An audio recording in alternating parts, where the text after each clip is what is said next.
Kryetari i Partisë Demokratike Sali Berisha denoncoi sot se kryeministri Edi Rama dhe ministri Igli Hasani u kanë bërë presion vëzhguesve ndërkombëtar të zgjedhjeve parlamentare të 11 majit. Rama po bën presione të jashtëzakonshme, janë kërcënuar egërsisht vëzhguesit ndërkombëtarëve. Edi Rama dhe ministri i tij Igli Hasani e morët vesh ju, çfarë është ai, shkon në Greqi, thot jam grek, vjen këtu, thot jam shqiptar. As grek, as shqiptar nuk është ai. Këta si ky dhe Vangjel Tavo nuk janë as për njërin kom, thot Berisha.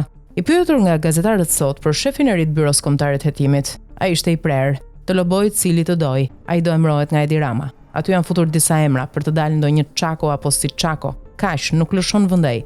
Aplikimet për kandidaturat për postin e kreut të BK-s ishin të hapura deri më datë 9 qershor ora 16, afati i fundit ishte premtja po ushty për shkak se ishte pushim zyrtar prej festës së Kurban Bajramit. Ndërkohë një ditë më parë, prokuroria e posaçme publikoi listën me 13 kandidatët në garë për kreun e të ashtu quajturës FBI shqiptare, ku mes emrave janë edhe dy ish drejtorë të përgjithshëm të policisë së shtetit, Gledis Nano dhe Haki Çako. Për këtë të fundit, Berisha thotë se është urdhëruar nga Rama që të zgjidhet si kreu i ri i Byros Kombëtare të Hetimit. Mbetet për tu parë nëse do të dalë ky paralemrimi i Berishës apo jo.